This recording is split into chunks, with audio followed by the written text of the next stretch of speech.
तो चलिए दोस्तों, हम वीडियो स्टार्ट करते हैं। बाइबल दर्शाती है दोस्तों, हारान नामक देश में अब्राहम नाम का धर्मी जन रहा करता था। उस समय वहां यहोवा ने दर्शन में अब्राहम से कुछ बातें की तथा कहा कि तू अपने देश को और अपने कुटुंबियों को छोड़कर उस देश में चला जा जो मैं तुझे दिखाऊंगा, और मैं तुझसे एक बड़ी जाति बनाऊंगा और तू आशीष का मूल स्रोत होगा।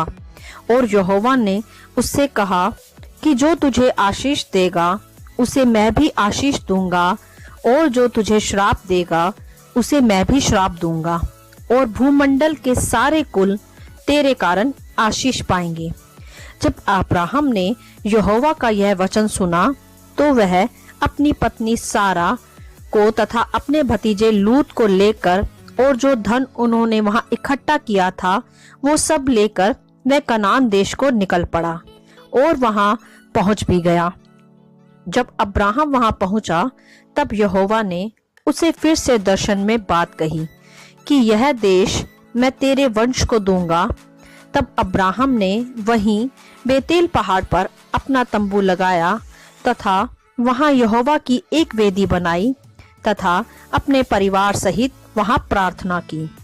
आगे हम देखते हैं दोस्तों कि कुछ समय पश्चात उस देश में काल पड़ा, इसलिए अब्राहम उस देश से निकलकर मिस्र देश को चला गया तथा वहां रहने लगा। और फिर मिस्र देश में भी उस पर कुछ विपत्तियां आ पड़ी तथा फिर वह वहां से निकलकर कनान के दक्षिण देश में आया। तब वहां अब्राहम ने फिर से एक यहोवा की वेदी बनाई तथा प्रार्थनाएं की। इनके पश्चात यहोवा का यह वचन दर्शन में अब्राहम के पास पहुंचा कि हे अब्राहम, मत डर, तेरी ढाल और तेरा अत्यंत बड़ा प्रतिफल मैं हूँ। मैं यहाँ इस देश का अधिकार तेरे वंश को दूंगा। तब अब्राहम ने यहोवा से कहा कि प्रभु यहोवा, मैं तो निर्वंश हूँ, मेरी तो कोई संतान नहीं, मुझे तो तूने वंश नहीं दिया। तब यहोवा ने कहा, आंखें उठाकर ऊपर आकाश की ओर दृष्टि करके तारागण को गिन, क्या तू इनको गिन सकता है? तेरा वंश ऐसा ही होगा। उस समय अब्राहम की व सारा की आयु बच्चे को जन्म देने की नहीं थी। सारा ने उस समय अब्राहम से कहा कि यहोवा ने तो मेरी कोख बंद कर रखी है, तो तुम मेरी नौकरानी हाजिरा से विवाह कर लो तथा एक संतान उत्पन्न करो, ताकि हमारा घर उसके द्वारा बस जाए। तब अब्राहम ने उसकी बात मान ली तथा हाजिरा अब्राहम की पत्नी हो गई तथा वह अब्राहम के द्वारा गर्भवती हो गई। तब हाजिरा सारा को तुच्छ जानने लगी तथा उसके साथ बुरा बर्ताव करने लगी। तब उसके इस बर्ताव के कारण सारा बहुत दुखी हुई तथा उसने हाजिरा को वहां से चले जाने को कहा। तब हाजिरा वहां से भाग जाती है, परंतु मार्ग में यहोवा के दूत हाजिरा से कहते हैं कि तू वापस अपनी स्वामिनी के घर लौट जा, मैं तेरे वंश के द्वारा एक अलग जाति बनाऊंगा। तेरा दुख मैंने देखा है, तू अपने पुत्र का नाम इश्माइल रखना। तब हाजिरा लौट गई तथा उसने फिर एक पुत्र को जन्म दिया।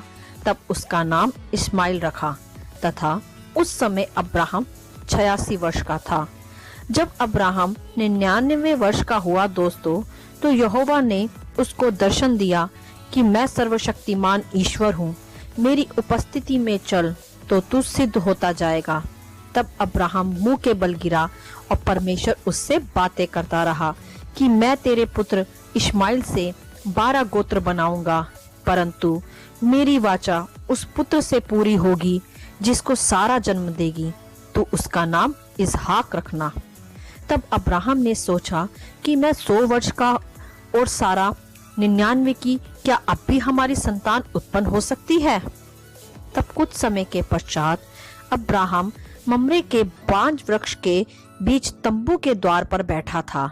तभी वहां 3 पुरुष उसके सामने आ खड़े हुए। जब उसने उन्हें देखा तो वह समझ गया कि यहोवा की ओर से ही आए हैं। तब वह वहां मुंह के बल झुक गया तथा उसने उनसे विनती की कि मैं आपके लिए कुछ जलपान लाता हूँ। तब वह वहाँ उनकी सेवा टहल करने लगा। तब उन मनुष्यों ने पूछा, तेरी पत्नी सारा कहाँ है? अब्राहम ने कहा, वह तो तंबू के भीतर है। तब उन्होंने कहा कि वसंत ऋतु में मैं फिर से तेरे पास आऊंगा और तेरी पत्नी सारा एक पुत्र को जन्म देगी। तब सारा वहां तंबू के द्वार पर खड़ी सब सुन रही थी तथा वह यह सुनकर हंस पड़ी और कहने लगी, मैं तो इतनी बूढ़ी हो गई हूँ, तो क्या अब भी मेरे पुत्र उत्पन्न होगा? तब उन्होंने अब्राहम से कहा कि सारा यह कहकर क्यों हंसी करती है? क्या यहोवा के लिए कोई भी काम असंभव है? यहोवा की वाचा सच्ची है, उसके लिए कुछ भी कठिन नहीं। दोस्तों, यहोवा ने जैसा कहा था वैसा ही सारा की सुधि लेकर उसके साथ वचन को पूरा भी किया। सारा अब्राहम से गर्भवती हुई तथा ठीक वसंत ऋतु में उसके एक पुत्र उत्पन्न हुआ और उन्होंने उसका नाम फिर इसहाक रखा। जब अब्राहम के पुत्र उत्पन्न हुआ तब वह 100 वर्ष का था तथा सारा ने कहा कि परमेश्वर ने इस बुढ़ापे में हमें पुत्र देकर प्रफुल्लित किया है तथा अपनी वाचा को पूरा भी किया है। अब हम उसके कारण आनंदित हैं। तब उन्होंने मिलकर प्रार्थना करी तथा यहोवा का धन्यवाद किया। हालेलुया।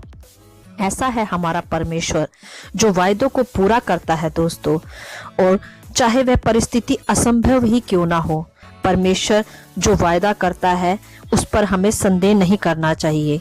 उसके लिए कोई भी काम कठिन नहीं है दोस्तों।